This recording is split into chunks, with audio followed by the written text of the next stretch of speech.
Dia ni mengarut lah, dia ni merapu. Sebab bukan budaya orang kita meneliti asal-usul pinggan nasi di atas meja ataupun meneliti asal-usul peluang pekerjaan. Sama seperti kita tak pernah meneliti keturunan kita, sepatut kita ni asal mana, asal mana. Kita tak pernah meneliti nama kampung kita. Kita tak pernah meneliti daerah kita tu asal dia apa.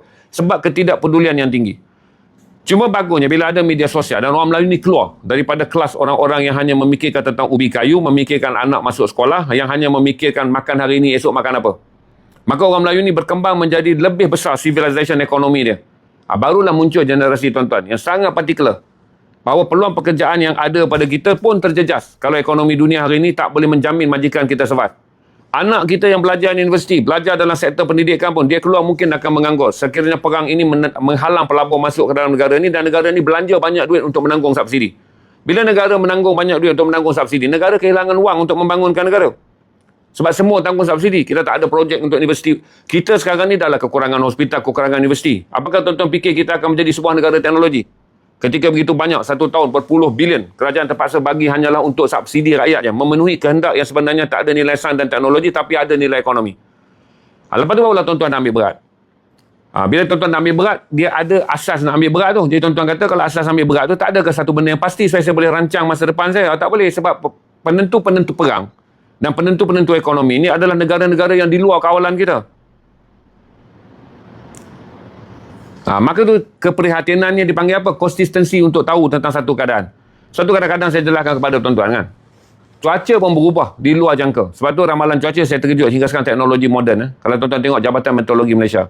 Dia kata apa? Amaran ini hanya berkuat kuasa 6 jam. Selepas 6 jam pun dia tak boleh bagi lagi laporan. Tapi itu dah jauh lebih baik sebab dulu langsung tak ada. Langsung tak ada amaran mengenai 6 jam yang terdekat akan berlaku hujan, amaran mengenai 6 jam yang terdekat akan berlaku banjir, 6 jam yang terdekat akan ada ribut. Dulu langsung tak ada. Tapi dia tak boleh bagi tahu sampai 6 bulan Malaysia punya cuaca hari ke hari, hari ke hari, kerana pergerakan cuaca itu adalah organik di luar kawalan kita. Saya nak gambar geopolitik begitulah. Seorang Presiden Amerika datang daripada parti yang macam mana dia menentukan dasar. Kemudian keadaan di Asia Barat menentukan bagaimana kedudukan Islam dan juga dengan Israel, dia juga akan menentukan. Sebab Asia Barat ni masih lagi menjadi tunjang dunia kepada bekalan minyak. Sesuatu yang berlaku di Taiwan. Katalah sekarang berlaku di Taiwan. Jepun pun dah ubah dasar. Tuan-tuan pun dah tahu Perdana Menteri Jepun yang baru mengatakan sekiranya China menyerang Taiwan, ini adalah pengisytiharan perang pada Jepun. Jepun daripada lepas saja dia menyerah kalah tahun 1946 dalam Perang Dunia yang kedua. Jepun adalah sebuah negara yang hanya membina ketenteraan untuk pertahanan. Sampai tahun 2000 lebih, dia tengok perkembangan ketenteraan China sangat kuat. Melampaui daripada dia nak minta Amerika lindungi dia daripada dulu kan lepas Perang Dunia Kedua. Dia hanya perlukan Amerika sebab Korea Utara. Jepun ni. Kemudian China tumbuh dengan begitu pesat. Yang dia tahu, kalau apa-apa berlaku kepada dia dan Amerika berkata tidak. Kerana Amerika sibuk dengan perang di Asia. Sebab Amerika dah tak lindungi Jepun sebagai kepentingan. Sebab Amerika nak cari minyaknya di mana. Dia akan invest banyak untuk penolakan Venezuela dan masa depan dia untuk mengekang negara-negara yang ada minyak. Amerika masih lagi ada komitmen dia di Eropah. Dan sekiranya berlaku ledakan kebangkitan, Amerika lebih menyayangi Israel daripada Jepun. Jadi Jepun kata, sampai bila perjanjian yang sudah ditandatangani tahun 46 nak relevan 80 tahun selepas 2026? Maka Jepun ni terpaksa berberdikari. Tapi konstitusi Jepun, perlembagaan Jepun perlu dipindah. Kerana Jepun adalah sebuah negara yang konstitusi dia, katakan ketenteraan dia hanyalah untuk mempertahankan diri. Jadi dia dapat Perdana Menteri baru, Perdana Menteri keluarkan satu kenyataan. Sekiranya China menyerang Taiwan, kerana kapal dagang Jepun akan lalu di perairan Taiwan. Berarti kalau China dapat Taiwan, lautan yang sekarang ni Jepun bekerjasama dengan Taiwan, China akan isytiharkan lautan dia. Berarti seluruh ekonomi Jepun boleh dimusnahkan. Maka Jepun mula nampak dia terpaksa mengubah pendirian dia yang 80 tahun dulu ketika dia kalah perang. Jadi geopolitik sangat organik. Jepun kemungkinan juga akan menjadi sebuah lagi negara ketenteraan. Mengambil masa dan bergantung kepada kedudukan. Sebab tak pernah ada Perdana Menteri Jepun dalam tempoh selepas Perang Dunia Kedua cuba mengubah Jepun yang menjadi negara pasif dalam ketenteraan, iaitu menyediakan ketenteraan untuk bertahan kemudian bergantung pada Amerika. Selepas Perang Dunia Kedua memang Amerika kelihatan mahu melindungi Jepun. Kerana dia ada satu lagi musuh komunis dia, iaitu Korea Utara dan juga China. Tapi sekarang dengan saiz ketenteraan China yang begitu besar, kalau China nak ambil Taiwan, dia perlukan 3 hari perang je. Kalau China nak ambil Jepun, dia mungkin memerlukan 3 bulan perang. Dan sekiranya dalam perang tersebut, Amerika yang mempunyai 800 kamp tentera di seluruh dunia, Amerika nak atur macam mana? Dia ada masalah dengan Rusia yang ada dengan Ukraine. Dia ada masalah untuk melindungi Israel. Dia ada masalah untuk jaga sekutu minyak dia. Berarti Jepun bukan lagi emas bagi Amerika. Jadi berubahlah. Sekarang orang Jepun pun masuk dalam fasa baru. Hidup di dalam keadaan dulunya mereka memikirkan menghasilkan kereta terbaik, menghasilkan barang teknologi terbaik, dan Jepun kini sedar bahawa mereka dah 80 tahun tidak pernah melihat sama ada mereka mempunyai ketenteraan yang terbaik. Berubah lagi satu nuansa. Jadi dia sentiasa organik.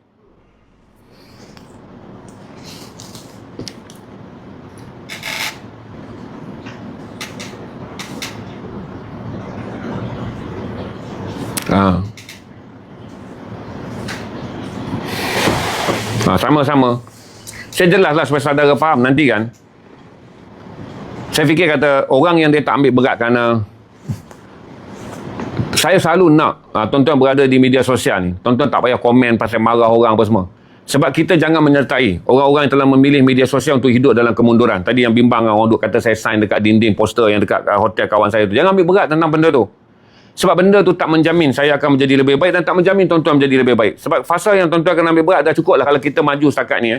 Kalau saya lah maju setakat ni ataupun tuan-tuan maju dalam setakat tu. Tuan-tuan ada lagi anak tuan-tuan. Tuan-tuan ada lagi. Benda ni tuan-tuan ambil berat lebih penting daripada orang yang komen di media sosial. Mereka ni nothing tulus. Kalau kita pergi jumpa, hidup dia pun tak ada apa-apa. Yang tukang komen ni, tuan-tuan tekanlah profil. Tuan-tuan tekanlah profil. Berarti orang-orang yang datang ke media sosial kerana dia tak ada apa-apa nak buat dalam hidup dia.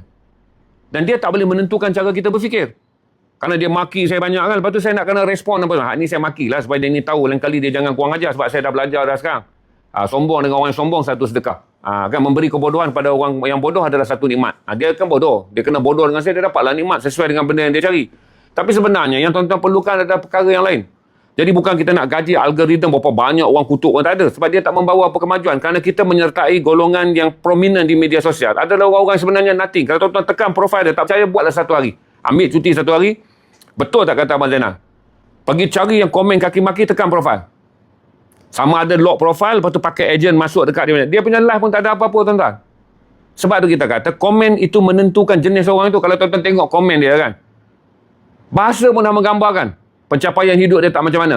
Bahasa tu mengatakan paling tinggi pun, dia mungkinlah pencari tempurung di pasar. Atau paling tinggi pun, dia mungkinlah pengemas bangkai kucing dan bangkai tikus di jalanan. Ini real. Sebab tu kenapa kita semua menjadi orang yang diam. Kerana kita tahu, komen di media sosial ni telah menurunkan status kita. Kalau kita nak bagi komen-komen bodoh ni telah menurun. Sebab tu ramai orang tak reply pada komen bodoh. Sebab tuan-tuan pun nampak komen tu kan. Adik tadi tanya nak respon apa. Tuan-tuan nampak komen tu. Sampailah tuan-tuan tanya dekat saya. Tuan-tuan pun tak boleh fikir dengan akal waras tuan-tuan nak jawab macam mana. Berarti kebodohan yang paling teruk yang tuan-tuan ada pun tak terlayan bodoh dia. Tuan-tuan dah cubalah turun fikiran sebab tuan-tuan rasa macam mana nak jawab. Tuan-tuan tak payah pakai pandai lah sebab komen tu bodoh. Tuan-tuan pun gunalah rangsangan tuan-tuan yang paling bodoh. Rangsangan tu pun jadi tak tahu nak jawab. Maka saya jelaskan mereka bukan urusan kita. Pergilah mereka dengan jalan mereka dan tinggalkan kita dengan jalan kita.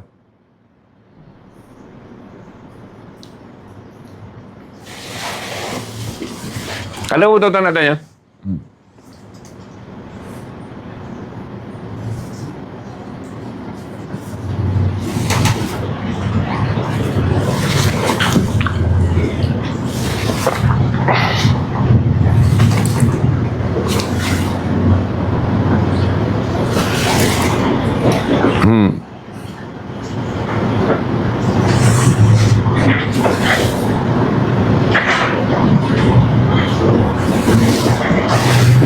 Tak, bukan tak payah pakai pandai untuk jawab komen yang bodoh. Kita dah turun dah dalam parah kita yang paling bodoh pun. Kita tak boleh nak jawab juga komen tu.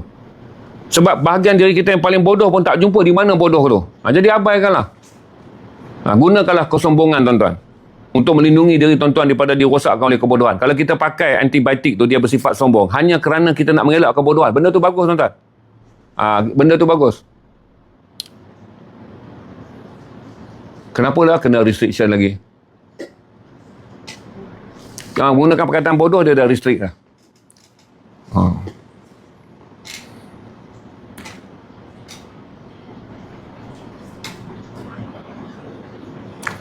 Middle crisis, saya jawab. Lama dah tak masuk golongan middle crisis. Saya jawab lah untuk middle crisis. Middle age crisis. Saya bagi tahu kata untuk adik-adik dan juga orang tanya tentang middle age crisis ni. Dia dah tak ada dah. Semua orang hidup dalam krisis. Saya jawab dengan jelas. Semua orang mengalami krisis yang sama. Dia kerana pentakkolan. Dia panggil istilah takkolan. Pentakkolan ni kita pecahkan lah. Ini krisis Gen Z, ini krisis Gen Y, ini krisis Gen X, ini krisis milenial. Semua mengalami krisis yang sama. Kerana hidup ini adalah berdepan dengan apa ialah sentiasa ada gangguan untuk kita menyesuaikan diri. Sebab sentiasa ada kemauan kita yang tak sepadan dengan persekitaran. Itu normal. Sentiasa ada kemauan kita yang tak sepadan dengan persekitaran. Anak membesar, dia nak banyak kemahuan daripada ibu bapa dia. Tapi ada banyak kemahuan yang tak memenuhi kehendak dia. Bapa pun nak banyak kemahuan dengan anak dia. Tapi tak semua anak dia boleh bagi seperti mana yang dia nak. Ini dipanggil persekitaran keluarga pun. Dah ada apa yang dipanggil sebagai hubungan mak dan ayah ni pun kadang-kadang diganggu oleh ketidaksesuaian yang tidak memenuhi kehendak kemahuan. Di dalam dunia ni semua orang menguruskannya. Middle age crisis pun kita kena urus. Usia 20-an pun kita kena urus. Yang kenapa tuan-tuan? Kerana kemahuan manusia tidak dibentuk oleh dunia yang dia hadapi. Dunia yang dia hadapi yang sepatutnya membentuk kemahuan manusia. Tapi kita ni terbalik. Kita ada kemahuan dan kita berdepan dengan dunia yang tak memenuhi kemahuan tu. Sebab kita letakkan kemahuan. Jadi itu jadi susah. So saya jelaskan kepada tuan-tuan. Dia daripada yang 20-an sampailah usia macam saya. Saya pun ada juga krisis sekarang. Sekarang ni saya hidup dalam krisis. Kawan-kawan saya ni datang. Menganggap saya telah lama menjauhi diri daripada mereka ketika saya patut buat benda baru. Dan kawan-kawan saya ni datang berkali-kali sejak 2 tahun yang lalu. Dan saya memang tak nak keluar daripada zon yang saya ada sekarang. Live dengan tuan-tuan, jual buku, live dengan tuan-tuan, jual buku, live dengan tuan-tuan yang jual buku. Tapi saya dan kawan-kawan saya ni ada satu konsensus yang sama. Iaitu kita mesti gerakkan satu benda baru. Jadi timbullah masalah pada saya dah tak berminat untuk berurusan dengan orang. Nanti jumpa orang ni, saya tak larat nak kenal orang baru kan. Kita nak kena nilai dia pula, nak kena jaga dia ni macam mana.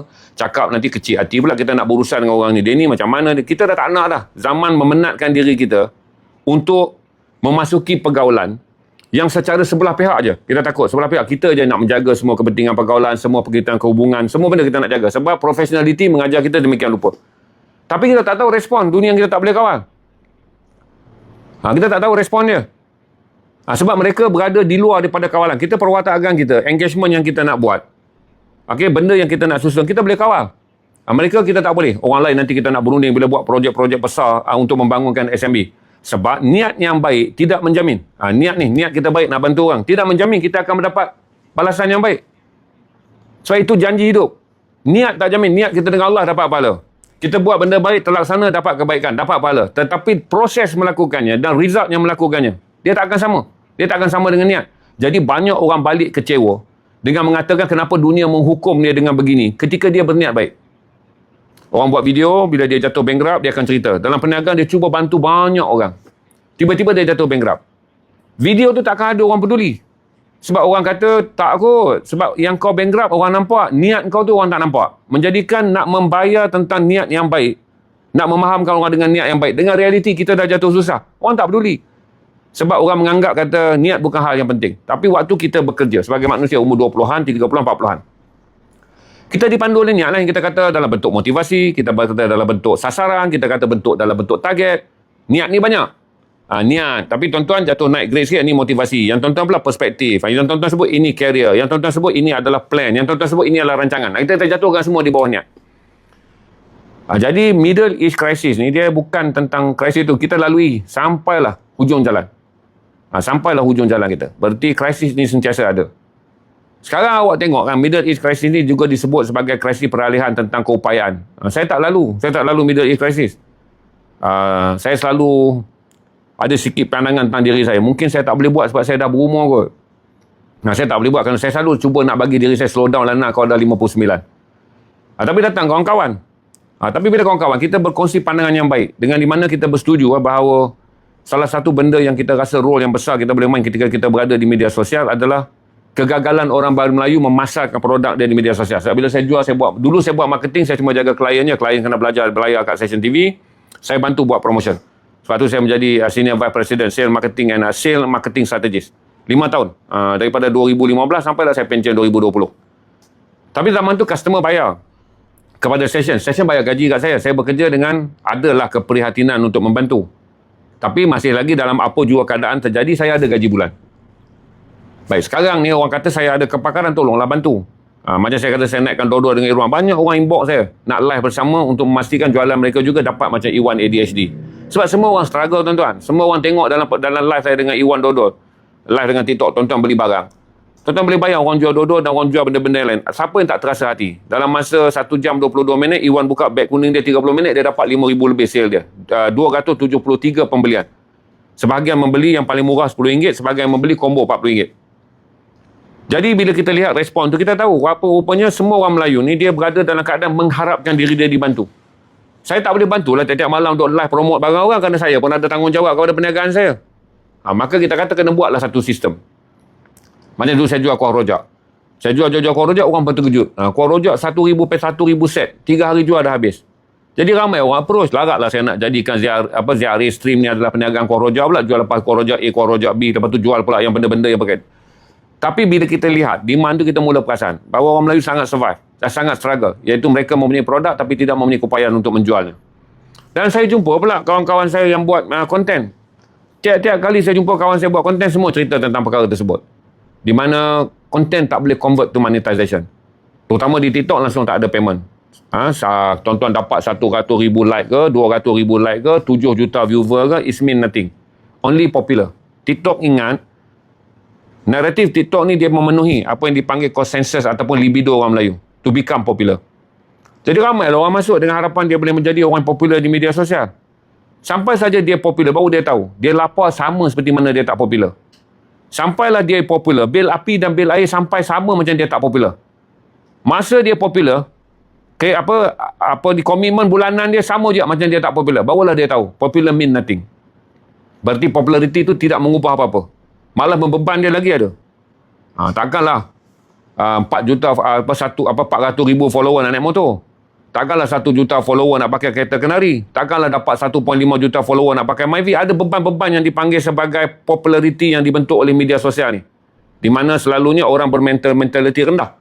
Kalau orang masuk dalam dunia real artis, apa dia ada? Manager, dia ada environment. Ni tak ada environment.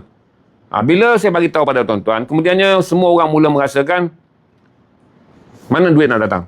Dan saya jelaskan pada tuan-tuan, siapa saja yang buka, tuan-tuan tengok berapa banyak orang load video di media sosial sekarang. Kalau tuan-tuan tengok especially podcast. Podcast ni kalau cerita tentang kesihatan dah tak ada orang nak tengok dah. Maka podcast kena buat cerita. T20 ke, B40 ke, benda-benda yang trigger orang untuk bagi attraction. Satu adalah kerana sifat penonton kita ni akan bagi attraction pada benda kontroversi. Maka orang akan anggap kontroversi adalah attraction untuk orang Melayu. Knowledge bukan.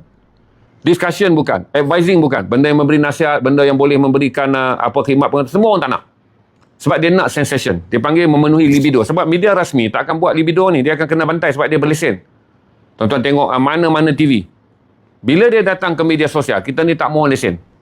Kita ni tak mohon apa. Kita duduk di sini, akta yang kena kat kita dua je. 233, 288. Iaitu 233 sekiranya mengeluarkan kenyataan yang menimbulkan kegentaran awam.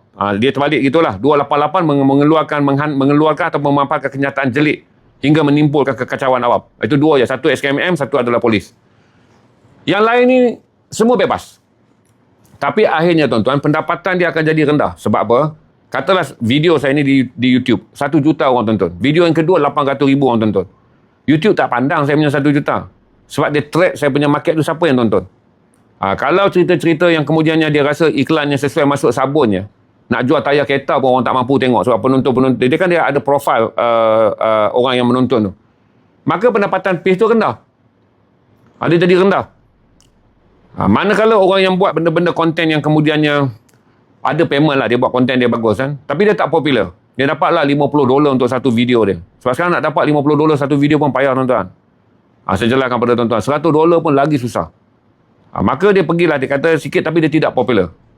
Maka sejak tu lah saya ada terfikir kata bahawa orang yang buat konten ni banyak yang kreatif tapi kemudiannya mereka berhenti daripada buat konten. Letih kerana diletihkan oleh waktu, kerana mereka nak buat endorsement jadi payah. Sebab tu tuan-tuan tengok kan, bukan kata 20 tahun sudah, 10 tahun sudah, 2 tahun sudah kita nampak wajah-wajah ni banyak dalam endorsement. Mereka buat konten tarik trafik, kemudian mereka endorse. Mereka buat tarik trafik, mereka endorse brand. Jadi brand bayar kepada mereka. Lama kelamaan tuan-tuan, orang yang buat endorsement ni, dia akan kehilangan kerana ramai orang masuk dan makan market endorsement. Sampai influencer, telefon, bukanlah sekarang ni restoran cari influencer. Influencer call restoran, nak tak saya? 1,800 saya buat. Call lagi restoran yang lain. Dia tengok restoran tu view call. Kita terpaksa hinggalah salah satu benda yang tanya peniaga-peniaga kedai makan yang paling dia takut. LSDN call dia boleh jawab. Tukar dah jawab. LSDN call. Okey. Kalau immigration call dia boleh bagi tahu pekerja asing dia semua ada permit. Okey. Kalau dekat dia datang jabatan custom dia ada semua cukai dia dah selesai kan. Yang dia takut influencer call. Sama ada kena bayar atau nak makan free, lepas tu nak datang sampai 20-30 orang. Nak buat dinner keluarga, lepas tu akan dibayar dengan review. Ini menunjukkan struggle lah. Bila struggle anda akan pergi deal hinggalah token restoran pula buat video bantai. bahawa dia rasa pelik lah. Dah lah telefon minta 1,800. Kalau tak boleh 1,800, boleh tak tanggung kos ni. Banyak kan kalau tuan-tuan tengok. Saya pun rasa macam kesian lah juga. Sebab dia nama Capri. Tak apa, diam lah. Saya jangan sebut nama. Cuma saya kata kalau lah mereka ada produk untuk dijual. Yang mana saya bagi tahu kata, kan dalam beg kuning ni dia dah ada standard. Dalam benda ni kita tak bergaduh. Sebab dia panggil 15% tu. Berarti sambil mereka buat view, mereka jual. Kalau barang tu, dia orang dapat 15%. Dia ada lagi satu pula cara guna modal saya. Di mana saya tak ambil beg kuning daripada IDBE. Saya ada sedikit tunai, saya beli barang tu daripada IDBE. Saya jual. Ataupun IDBE yang buat consignment. Bang, kami ada 500 lagi buku lebih tata dunia ni, bang, abang boleh habiskan tak? Kalau nak cepat habis, tak boleh jual pada harga ni IDBE. Kau bagi satu harga baik untuk abang. Okey, macam ni. IDBE kata dia tak bagi saya 500. Kalau nak harga baik, dia bagi saya 100 je. Saya pun tembak buku tu, buat video buku, saya jual murah. Tuan-tuan pun beli. Video tu dipotong oleh kawan-kawan beg kuning. Jadi IDBE boleh jual 400 lagi pada harga pasaran. Berarti katalah contohlah IDBE bagi dekat saya buku ni RM20. Saya jual sebab dia bagi dekat saya sampai almost 70% diskaun. Saya naklah satu buku saya dapat RM40. Tapi kemudiannya, bila video tu dipotong dan ramai kawan-kawan yang pegang beg kuning IDBE ni ambil. Jual. Dan kemudiannya IDBE dapat balik. Sebab beg kuning tak datang pada saya, beg kuning pergi ke IDBE. Jadi IDBE kata, tak apa, belanja Mazana 100 buku. 400 buku ni kita tak hilang value dia. Sebab kita jual balik RM60, pemegang beg kuning ambil RM15. Pemegang beg kuning pula, dia kata, Abang Zainal baru review je video ni. Potong. Dia orang pun potong, dia patah beg kuning pergi ke IDBE. Jadi ekosistem ni tuan-tuan, tidak menjadikan IDBE miskin. Yang work dengan saya ni, IDBE pun tak susah, Kiri Darren yang buat Biblio pun tak susah, tentang kita pun tak susah. Dan saya pun menganggap kata dia adalah pendapatan broker buku yang sangat profesional. Broker buku profesional. Maka bila kita buat satu kempen untuk apa yang dipanggil sebagai Sabak Bernam Digital Fest ni, adalah untuk pindah je benda ni. Dengan mengatakan bahawa come to the end, merging dia tetap bisnes. Sebab produk orang Melayu yang tak boleh jual ni banyak. Bukan tak boleh jual kerana produknya tak bagus. Kerana dia tak ada jurujual yang bagus. Maka dia, content creator tak sedar dia jurujual yang bagus. Sebab dia buat lawak kan. Dia buat lawak, dia buat apa, orang follow. Dia tak tahu. Trustable maksudnya kalau kita tengok Mamu kan. Kita tak mampu lah beli kereta dia, Mamu kereta dia semua mahal. Tapi kalau Mamu tu kerja dan kemudian Mamu tu promote rempah, kita akan beli. Sebab trustable kerana Mamu menghiburkan kita dah ada. Kita akan bayar. Kalau Nas kenyang keluarkan minyak wangi, saya pun akan beli.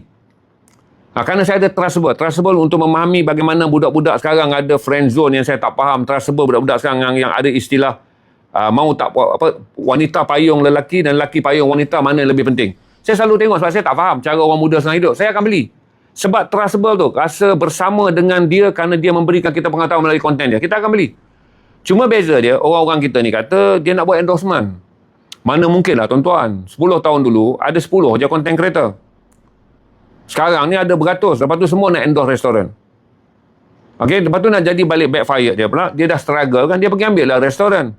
Yang saya kata kuah laksa dia buang ikan laga pun 3 hari tak mati. Kuah laksa dia buang ikan laga 3 hari hidup lagi. Kalau ikan puyuh 2 bulan, ikan puyuh boleh survive. Tapi pasalnya sebab orang nak bayar dia 1,000. Dia pun pergilah buat endorsement. Yang akhirnya orang marah lah dia endorse benda yang orang dah pergi makanan tak sedap. Maka akhirnya tuan-tuan, endorse dia semua tak jalan. Sebab saya pun bagi tahu pada tuan-tuan, dalam dunia yang real, saya bagi tahu pada tuan-tuan, dalam dunia yang real, kedai makan yang sedap bukanlah yang ada di media sosial. Semua dah tahu dah. Dalam dunia yang real, kedai makan yang sedap adalah yang diceritakan orang secara lisan dan ada keterjaminan sedap.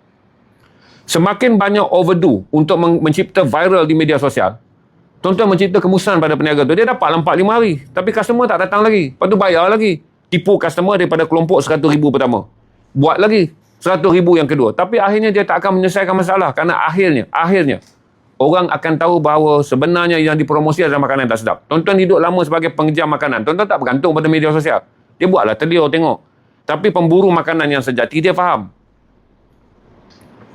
Maka saya jelaskan kata, salah satu daripada benda yang besar yang akan yang boleh mengubah ekosistem orang Melayu dalam buat kandungan, dan masalah orang Melayu yang memiliki produk tak boleh jual adalah merging ni je. Sebab tu bila saya present kepada minggu lepas saya pergi ke Sabak Bernam, saya tengok kawasan dia okey. Kebetulan saya ada kawan yang tak perlu lagi saya deal tentang location sebab saya dah buat Portfest lama. Kemudian Portfest ni adalah festival untuk masuk ke kampung-kampung bagi membolehkan warga-warga kampung ni mendapat semua benda yang dinikmati oleh warga bandar. Hiburan, rawatan perubatan secara percuma.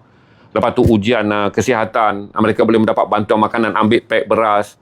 Malam, siang mereka boleh buat macam-macam pertandingan. Kita boleh buat macam-macam untuk menghiburkan projek tu. Saya buat kata 2013. Baik. Bila perkara ni dah dibuat dan kemudian yang dijalankan, dia akan mengubah media sosial ni. Di mana media sosial ni, saya bagi tahu pada tuan-tuan, media sosial ni tidak lagi menjadi kandungan tentang hatred driven. Dia akan menjadi business minded. Sekarang ni tuan-tuan tak begitu percayalah pada banyak orang yang mengajar tuan-tuan tentang perniagaan. Sebab dia pun tak berniaga. 3 bulan kemudian dia muflis berniaga. Coaching peniaga ni kan, bukan saya nak cakap lah, bukti telah membuktikan. Sama ada 5 tahun dulu, dia menjadi coach yang terkenal, sekarang dia dah tak ada kerana perniagaan dia rosak. Atau dulu 5 tahun yang terkenal, dia menjadi seorang pemburu pelabur. Sekarang dia ditangkap kerana kes dia disenaraikan dalam SPRM. 2 tu je berakhir. Nak cari yang sustain adalah payah. Sebab ekosistem tu kita tak baiki. Ekosistem tu kita tak baiki.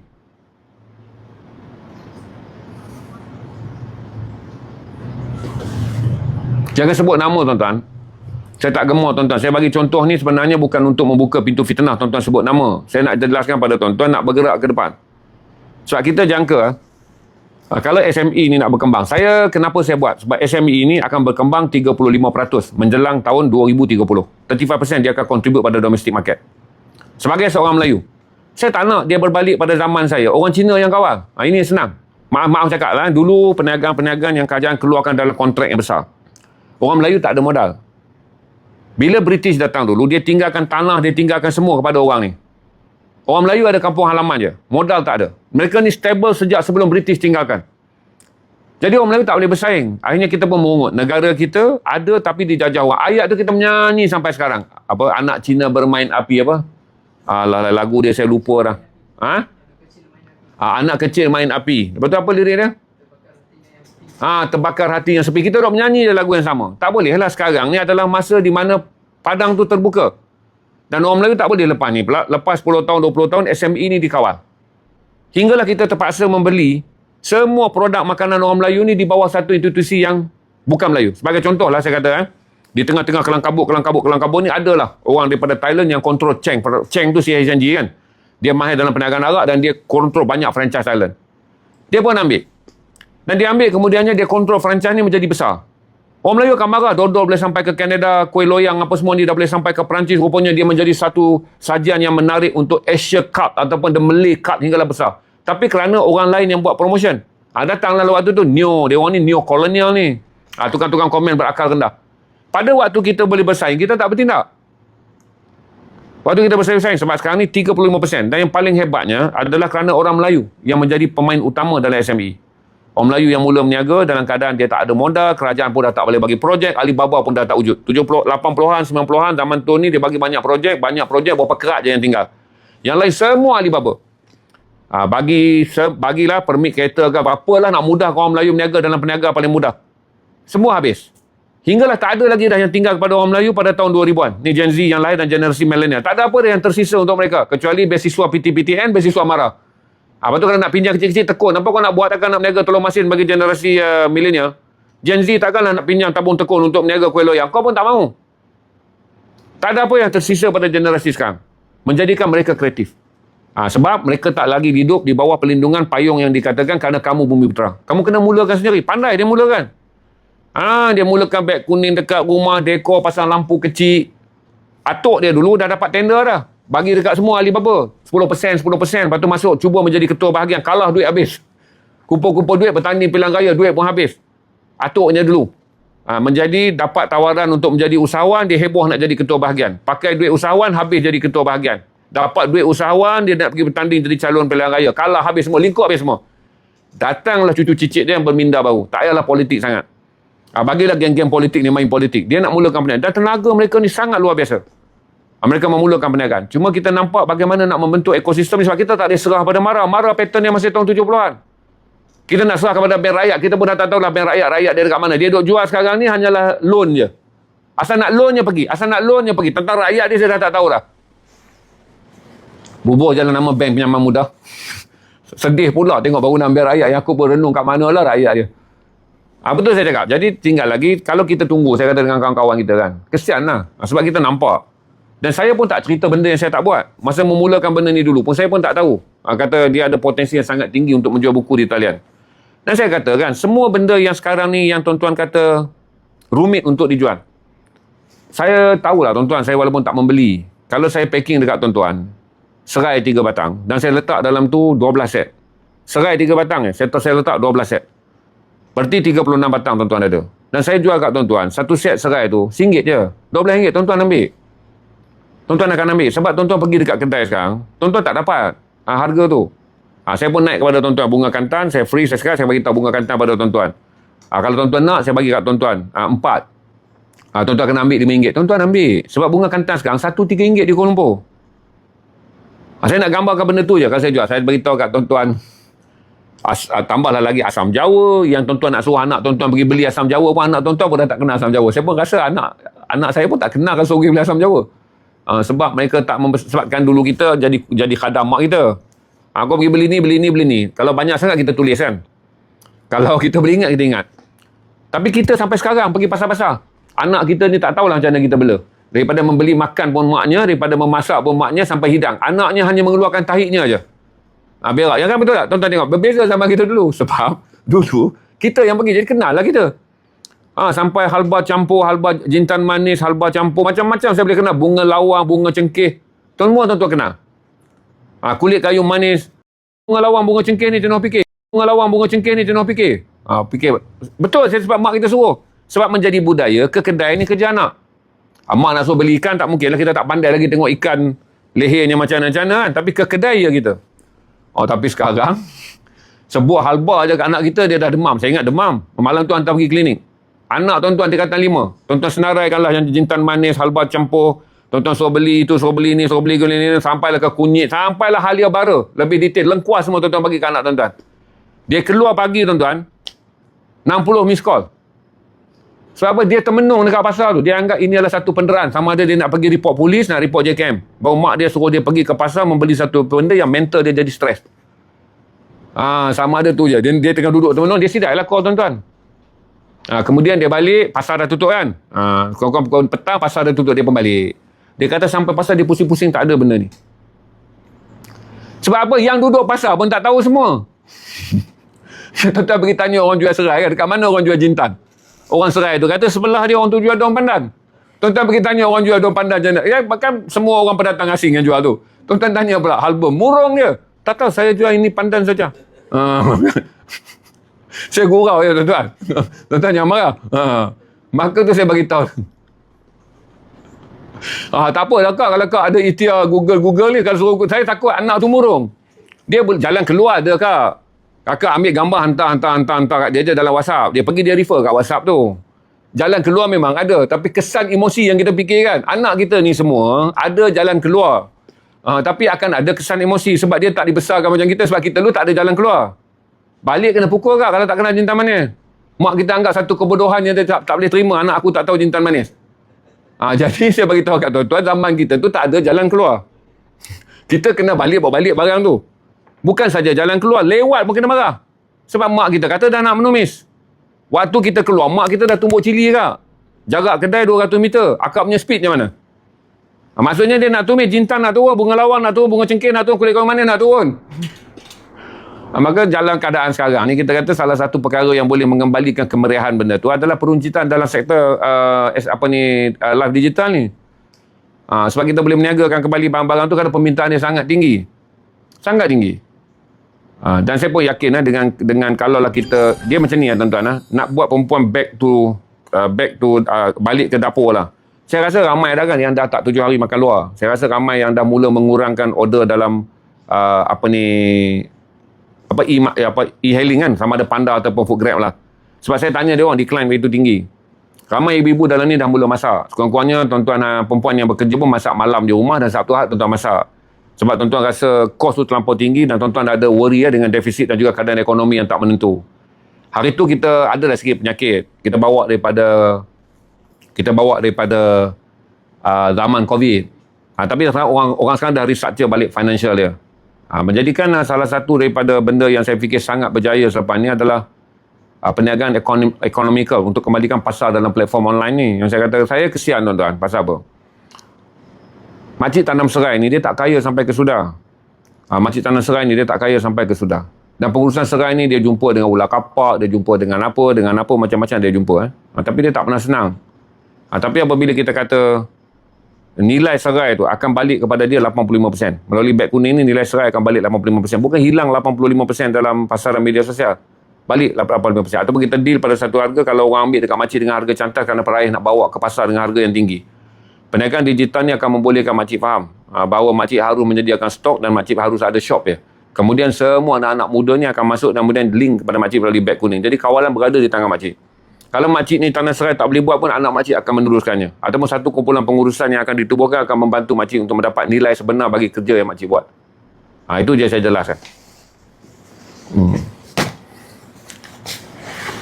Yang bila saya tengok potensial yang tinggi tu, saya terpaksa lah balik dalam keadaan tuan-tuan saya kadang-kadang nak tidur malam pun takut, sebab saya dah stop lah pintu untuk berurusan dengan orang. Sebab saya start buat ZRA stream ni, saya dekat 70,000 kena tipu dengan orang. Sebab saya bila deal dengan orang, saya duk ingat kata macam kita deal dekat stesen dulu. We meet a genuine businessman, we talk a genuine business. Jadi tak jadi adalah kerana genuine agreement. Ataupun genuine decision. Kita perform barang kita ni dah hilang. Bila kita duduk dalam dunia sekarang ni, kelibat orang datang kat kita macam-macam. Dia tak sama macam saya kerja professional di stesen television. Ada agreement dia, ada borderline dia, ada apa ni standard, apa dipanggil sebagai period cooling dia. Jadi jaranglah timbul. Lepas tu saya bagi tahu tiba-tiba mak timbul. Lepas tu saya bagi tahu kata, saya tak sapu duit ni dandan setia. Sapu dandiang kepala bapak kau. Kau balik pergi cari kepala bapak kau dalam kubur, lepas tu kau tanya dengan kepala bapak kau. Saya orang yang bekerja. 40,000 tak besar bagi saya, mungkin besar bagi engkau. Okey, 40,000 tak besar bagi saya. Kau masuk dalam ni sapu 40,000 dandiang kan, sebab kau jenis penyamun. Untuk saya tak sama 40,000 tak besar. Okey, check background saya, lepas tu check balik 40,000 besar atau tidak pada saya. Aku tengok profil kau kejap.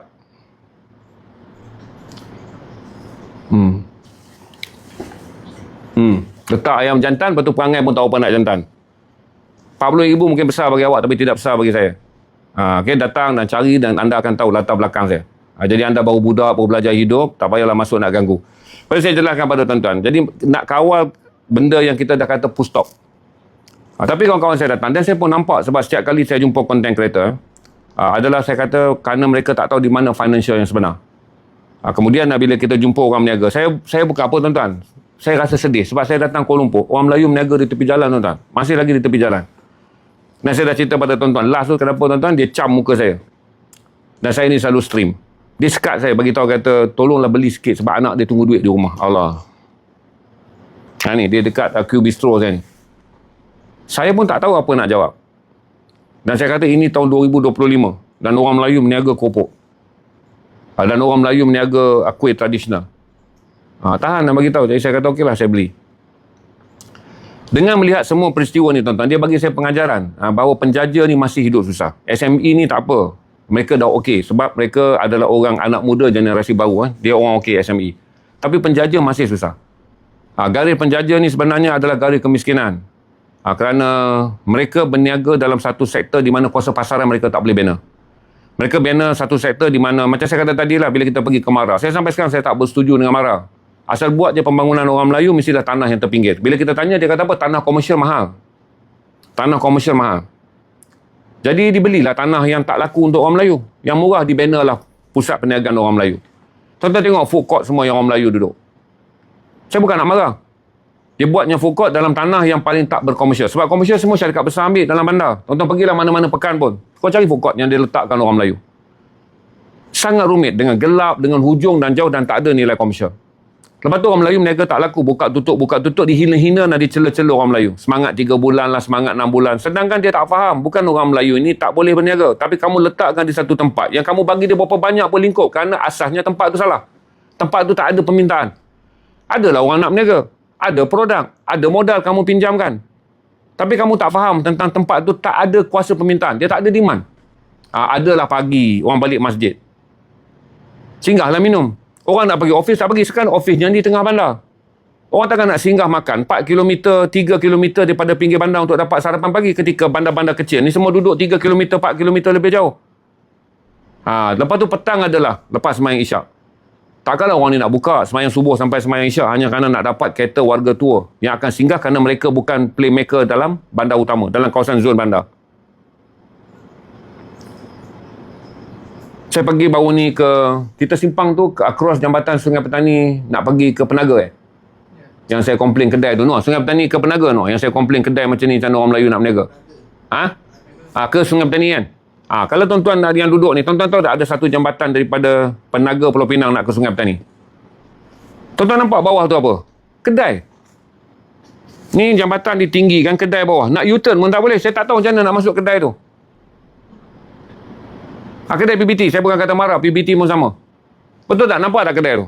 Kedai tu naik dengan cat putih baru. Ada area mana Tikam Batu Mall 5, siapa yang tahu kan? Naik lepas jambatan tu, tuan-tuan nampak tak? Kalau tuan-tuan datang daripada arah sini, kedai tu belah kanan. Kalau tuan-tuan datang daripada arah Sungai Petani, kedai tu sebelah kiri. Dia duduk bawah jambatan tu. Tuan-tuan boleh fikir kalau lapang kedai tu orang Melayu berniaga. Apa yang dia boleh berniaga? Kedai tu pattern dia sangat kecil. Jadi Melayu ni boleh berniaga runcit. Berarti tuan-tuan nak masuk apa semua, tuan-tuan kena ada lah 20,000 untuk mulakan perniagaan. Itu minimum. Apa yang tuan-tuan boleh berniaga dalam keadaan kedainya nampak tapi orang tak tahu mana nak masuk, U-turn jalannya, silap-silap mati aksiden orang tu kerana duk tengok kedai tu, lepas tu boom, melanggar kereta depan. Jadi saya jelaskan kepada dari segi tempat ni, orang Melayu dah pun ditempatkan dalam lokasi yang sangat tak sesuai. Sebab tanah mahal, PBT akan jual kepada sektor yang lebih utama. Inilah tanah-tanah yang kedai-kedai komersial utama akan ambil. Orang Melayu tak mampu sewa. Sebab kos sewa menjadi mahal kerana per square feet dalam bandar ni mahal. Dipinggirkan orang Melayu ni dalam tanah yang dah duduk ujung-ujung.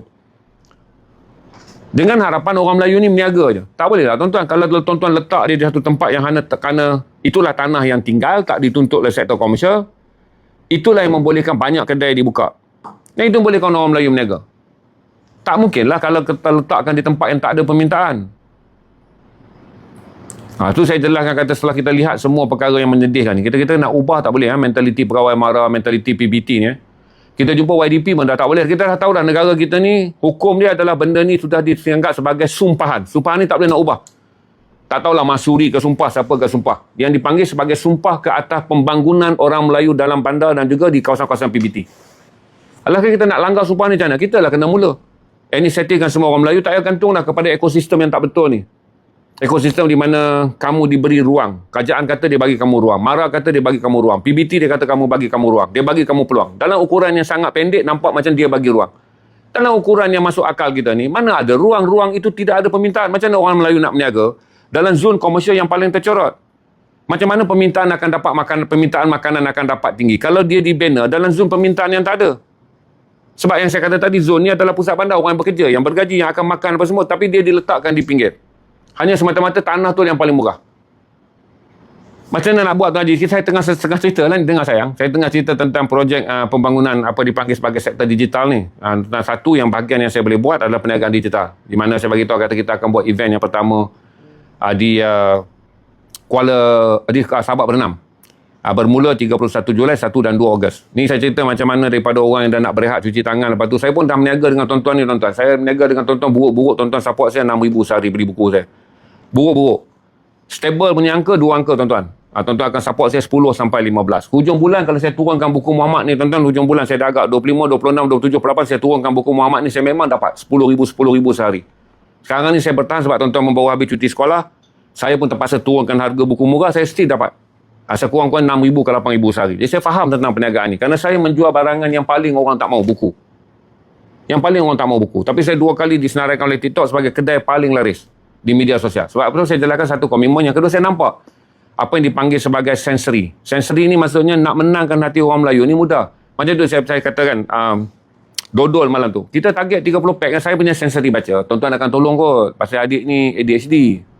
Tuan-tuan mesti tolong. Sebab setahu saya tuan-tuan ni yang masuk dekat tempat ni, tuan-tuan dah ada perasaan kad. Saya tak sangka boleh jual 273 pack, 5,000 sale dia. Dan saya tahu dodol tu tak datang dalam packaging A class. Dodol tu tak datang dalam packaging apa. Sebab tuan-tuan tahu sensory. Sensory ni maksudnya ada orang bagi tahu ada perniagaan ni. Sebab tuan-tuan punya sensory tak boleh pakai waktu siang. Kita sibuk bekerja kan. Tuan-tuan jalan pergi kerja. Tuan-tuan jalan pergi sibuk. Tuan-tuan nampak peniaga yang meniaga dekat situ. Tuan-tuan nampak peniaga yang meniaga dekat situ. Tuan-tuan nampak semua. Tapi sensory tuan-tuan pada waktu tu dipakai apa? Untuk motivasi perjalanan hari tu. Tuan-tuan bekerja waktu ke bank. Tuan-tuan bekerja waktu kerja. Tuan-tuan bekerja waktu itu, bekerja waktu ni. Jadi sensory tuan-tuan untuk membeli atas dasar menyokong dan empathy itu tak ada. Sebab sensory tu tak boleh pakai. Sebab sensory tu diganggui oleh benda-benda yang lain. Jadi bila tuan-tuan datang ke media sosial, ni sensory tuan-tuan nak dengar pandangan kan? Datanglah dia berniaga. Tuan-tuan supportlah klip hutang beli. Satu sebab tuan-tuan kata ada RM10 takkan tak boleh bagi budak ni nak berniaga. Berarti saya tahu kata sensory yang sebenarnya menjadikan orang Melayu boleh berjaya adalah sensory yang diguna pakai di media sosial ketika sensor daya beli tu, keinginan untuk membeli tu ada ketika orang Melayu duduk di media sosial. Saya waktu siang sama macam saya. Kadang-kadang saya nampak pengemis. Dia bukan pengemis lah. Saya nampak orang meniaga di luar pada pintu bank. Okey, saya tak nampak. Tapi kita mengejar waktu, tuan-tuan. Kita tekan pula bank tak ada duit RM10. Kan bank ni tak ada duit RM10. Ada setengah bank ni dia bagi duit 50 je. Tolong buang dia sekejap. Aiko tumin aku ni. Jangan abaikan. Mana masuk yang lucah tu tenang keluar. Lagi nampak macam paste, tak ada admin lah. Bila tuan-tuan masuk ke media sosial, ruang tuan-tuan, sensory tuan-tuan telah dibentuk oleh media sosial. Sebab tuan-tuan dah lama, orang Melayu ni 6,5 jam bermain media sosial secara purata di antara pengguna media sosial 20 yang tertinggi di seluruh dunia. Jadi bila tuan-tuan ada barulah tuan-tuan boleh buat decision, klik dan beli, klik dan beli, klik dan beli. Kalaulah saya jual buku Muhammad ni tuan-tuan. Okey, saya jual buku Muhammad ni. Hari-hari dengan menggunakan kaedah yang sama, wajah yang sama. Duduk depan mana-mana bank, saya jual kat tuan-tuan. Tuan-tuan tak akan berhenti, sensor tuan-tuan tak ada langsung untuk buku. Parking lama sikit kena saman. Tuan-tuan ada 15 minit, sekali balik nak ambil anak sekolah. Lepas tu tuan-tuan ada rimas sebab cuaca panas ataupun tuan-tuan rasa cemas kerana hari mendung. Saya ceritalah apa saja pun. Tuan-tuan tak akan beli. Walaupun ini ada sirah Rasulullah SAW. Kalau saya boleh jual laku satu ke terror lah. Saya menggunakan sensory manual saya. Abang beli buku ni bang. Ni kisah perjuangan Nabi Muhammad. Tuan-tuan dah jalan nak buka pintu kereta. Sebab sensor tuan-tuan pada waktu tu tidak dipakai untuk mendengar apa orang nak jelaskan. Sensor tuan-tuan adalah mencapai motivasi pergerakan dalam hidup kita yang sangat padat ni. Maka sensor ni telah dipindah. Sensory ni dipanggil daya rangsangan untuk mendengar dan mendapat sesuatu. Tuan-tuan dengar. Okey. So saya jelaskan pada tuan-tuan. Itu saya jelaskan pada tuan-tuan tentang media sosial dan juga sensory dia. Jadi, nanti bila festival ni berjalan, walaupun tuan-tuan bukan orang Sabak Bernam daripada jauh, tuan-tuan boleh tengok bagaimana kita pasarkan produk-produk daripada pantai barat negeri Selangor, iaitu Sabak Bernam, Tanjung Karang dan juga Sabak Bernam, Tanjung Karang dan juga Kuala Selangor. Tuan-tuan akan tengok festival tu kita dah tambah daripada 2 hari kepada 3 hari 2 malam sebab penaja dan juga penyokong projek sangat banyak. Penaja dan peroncong projek sangat banyak. Lepas tu tuan-tuan bawa, tuan-tuan boleh attend sebab malamnya ada konsert Ramli Sarip. Tuan-tuan boleh attend sebab di sana juga ditayang trilogi Rock O. Ada pawagam apa semua. Cuma saya jadikan event tu adalah event fizikal untuk membolehkan, meyakinkan orang Melayu semua event fizikal masih boleh buat. Sebab orang Melayu ni tak boleh berhenti event fizikal. Tapi event fizikal ni tak monetize. Tak menghasilkan pendapatan yang baik sebab sewa tapak yang mahal. Sebab tu tuan-tuan kena makan bihun sup RM25. Sebab tuan-tuan kena bayar kos sewa yang mahal kepada event yang anjurkan festival makanan. Tapi sekarang ni kita bagi tahu pada kerajaan negeri, jangan buat benda-benda yang merugikan kepada PBT. Kita buat saja satu benda, dia simple sebab sensory pula. Kalaulah saya jual sensor tuan-tuan kan, kalau saya jual produk-produk ni daripada rumah, tuan-tuan tengok rasa macam tak syok. Dia kena ada pasar sikit. Nampak happening, nampak macam-macam. Tuan-tuan rasa seperti telah dibawa secara digital, maya ni, melawat satu tempat yang tuan-tuan berada di rumah. Maka tuan-tuan boleh pilih. Tuan-tuan saya tengok jangan lock dulu akak, tengok dulu dodol dia. Tapi saya atur, dodol makcik satu, kuih ni. Tuan-tuan nampak 3, nampak dodol kalau beli asing RM5. Kuih ni kalau beli asing RM3. Tapi saya sampai dekat ujung, saya kata ada combo dia. Akak ambil daripada dodol hujung tadi saya promote sampai ni, ambillah satu tong ni, saya akan belanja lebih kurang dalam RM58. Tuan-tuan akan beli satu tong. Saya packing dah hantar je. Walaupun dia datang daripada 3-4 kedai yang berbeza. 3 atau 4 kedai yang berbeza. Sebab kita ada sistem di mana last sekali, lepas bayar, rebate akan dibayar balik pada mereka mengikut nilai barangan mereka. Ini benda yang kemudiannya saya fikir kata tak susah. Cuma, ada festival bandar situ sebab tetamu digalakkan datang dengan memakai image filem Rock O. Dia ada 3 rock kot. Rock Bro, Rock O, rock apa dah saya tak tahu, tapi itu Muhammad Khalid. Tuan-tuan ada konsert Ramli Sarip lagi. Saya banyak event dekat situ. Nanti tuan-tuan akan dapat lebih detail lah. Sebab minggu depan barulah kita finalize dengan semua. Tapi saya pun terkejut kerana kita hantar paper tu 24 jam, penaja respon sangat laju. Berarti penaja pun berada dalam keadaan mengatakan, pendigitalan jalan keluar. Tapi mereka tak tahu bagaimana melaksanakannya.